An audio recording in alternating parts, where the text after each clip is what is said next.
saya Dr. Wiki. Saat ini saya mendalamin ilmu medis barat dan medis timur. Jadi saya sangat tertarik sekali dengan dunia herbal. Kebetulan diawali dari saat ibu saya terkena satu penyakit dan berobat ke satu negara. Di sana saya berjumpa dengan seorang profesor yang benar-benar menggunakan produk-produk alami untuk mengobati ibu saya. Sehingga dari kondisi itu saya sangat tertarik sekali dan bahkan benar-benar kepengen buat mendalamin produk-produk herbal. Dan kali ini saya pengen berbagi pengetahuan saya tentang masker spirulina.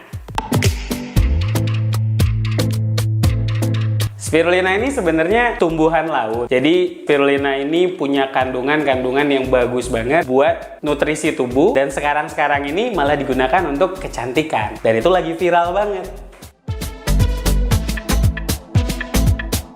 Kalau ditanya masker spirulina buat apa, fungsinya banyak banget ya. Salah satunya untuk mengembalikan struktur sel normal kulit manusia. Jadi kalau misalnya contohnya ini kan ada yang karena jerawatan, kulitnya rusak karena minyak yang berlebih, atau mungkin juga bekas-bekas jerawat yang bolong-bolong seperti itu ya. Nah ini bisa banget menggunakan masker spirulina. Bahkan untuk kondisi kulit yang sehat sekalipun, masker spirulina sebenarnya butuh banget. Karena kita sudah terkontaminasi sehari-harinya dengan udara yang kotor, ya, makanan yang mungkin tidak sehat. Jadi sebenarnya selain untuk pengobatan kulit, untuk kecantikan, spirulina sendiri juga sangat-sangat berperan untuk perawatan kulit.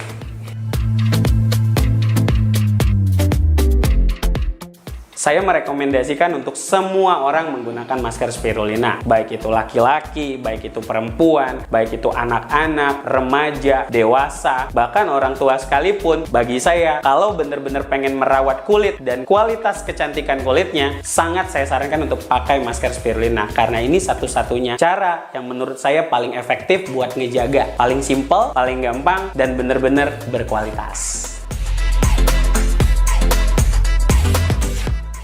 Semua jenis kulit memang rata-rata berbeda. Beda orang bisa beda jenis kulit. Apalagi beda gender. Kalau cowok kulitnya mungkin lebih keras ya. Kalau cewek mungkin kulitnya lebih lembut. Apalagi cowok kan lebih sering keringetan. Terus cowok juga lebih sering terkontaminasi dengan kotoran-kotoran. Dan banyak hal yang di kegiatannya dia lakukan. Sehingga lebih rentan. Kondisi ini justru yang membuat cowok sangat harus memakai masker spirulina. Karena melindungi wajah, kulit cowok dari gangguan-gangguan yang bisa menyebabkan jerawatan, kerusakan kulit, dan bisa benar-benar mengambil kegantengan para pria.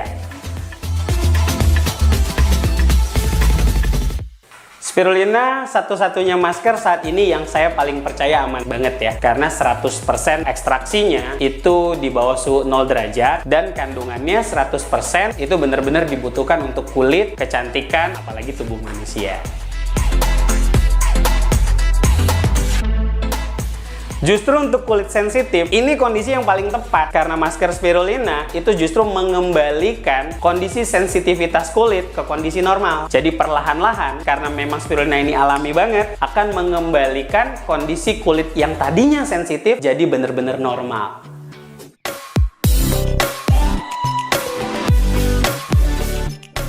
Pakai skincare itu bagus ya, cuma kita kembali lagi, ada yang bilang saya sudah pakai nih skincare dari dokter A, boleh nggak dibarengin pakai masker spirulina? Jawab saya, ya boleh aja lah, asal tidak berbarengan, harus dibedain waktunya. Misalnya pakai krimnya malam, ya pakai spirulinanya mungkin sore hari. Bahkan ini bisa menjadikan kondisi yang bagus banget lah, karena bisa berjalan berbarengan. Jadi skincare dari dokternya mungkin untuk kondisi-kondisi tertentu, sementara spirulina masker akan mempertahankan kealamian kecantikan kulit yang kita punya.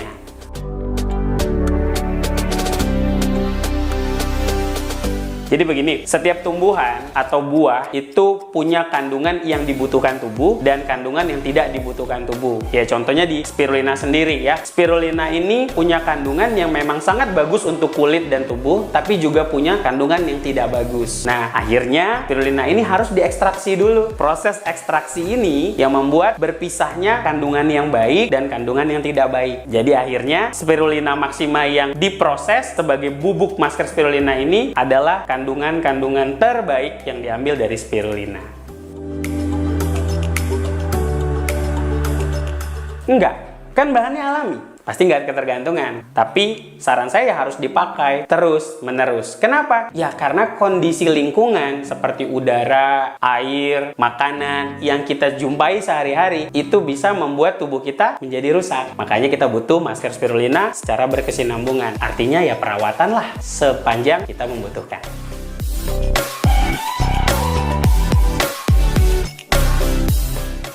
Kalau untuk hasil pemakaian sih ya setiap orang bisa berbeda-beda. Ada yang cepat, ada yang lama. Ya tergantung dari kondisi kulit dan tubuhnya juga. Karena spirulina masker yang diproduksi oleh Tiens dan DCT ini itu mempunyai komposisi 100% herbal atau alami. Jadi kalau herbal atau alami ini dia tidak mempunyai reaktor untuk mempercepat reaksi. Jadi ya kondisi dan tubuh sangat mempengaruhi kecepatan atau lambatnya produk masker spirulina bekerja.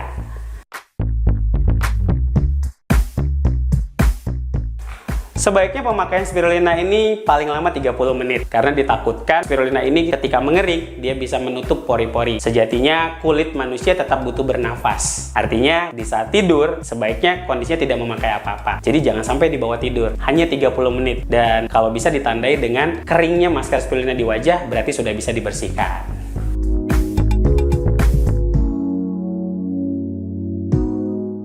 Beberapa faktor mungkin bisa menjadi jawaban kenapa pakai masker spirulina kok wajahnya malah jadi parah gitu. Misalnya tambah merah, atau mungkin jadi gatal-gatal, atau mungkin jadi beruntusan gitu. Pertama yang harus diperhatikan sih, apa cairan atau pelarut yang digunakan untuk masker spirulina sendiri. Misalnya menggunakan larutan yang tidak sesuai. Banyak orang yang gunain larutan dari air yang mungkin sudah terkontaminasi dengan bahan kimia. Contohnya air ledeng atau air pam gitu ya. Nah itu kan juga sudah terkontaminasi dengan kimia gitu. Jadi mungkin tidak baik untuk digunakan. Atau mungkin ada beberapa jenis air yang diambil dari sumur itu juga sudah terkontaminasi dengan bahan-bahan logam misalnya. Nah itu juga sangat hati-hati untuk penggunaan masker spirulina. Mungkin itu satu jawaban kenapa orang bisa malah menjadi efek buruk ketika memakai spirulina. Jadi jawaban saya pertama, cek dulu jenis pelarut yang Anda gunakan. Itu yang pertama. Yang kedua, mungkin saja kondisi ini adalah kondisi detoksifikasi. Jadi selama ini sebenarnya di dalam kulitnya kita itu sudah tersimpan banyak kotoran, sudah tersimpan banyak peradangan-peradangan yang nggak keluar. Nah, dengan adanya masker spirulina ini malah membuat kotoran-kotoran itu dikeluarin dulu, dibersihin dulu dari dalam. Nah, hebatnya spirulina itu bisa membersihkan kondisi kulit bukan cuma di permukaan, tapi sampai ke dasar-dasarnya. Jadi ya, ini kondisi yang menguntungkan banget. Kalau teman-teman memang karena proses detoksifikasi, dilanjutkan saja. Nantinya bakal bener-bener jadi fresh, bener-bener jadi kinclong, dan benar-benar jadi puas banget dengan kondisi kulit yang sudah pakai masker spirulina ini.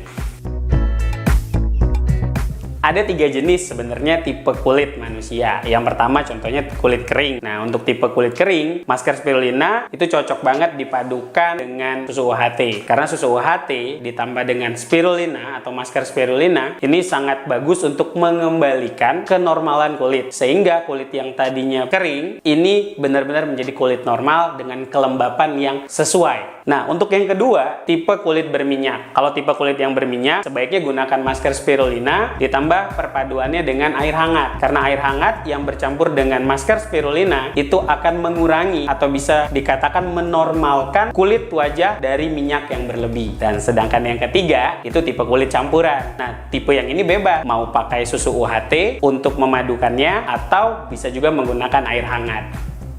Jadi pastiin kamu juga harus memakai produk terbaik, kualitas terbaik dari Spirulina Tiens bersama DCT.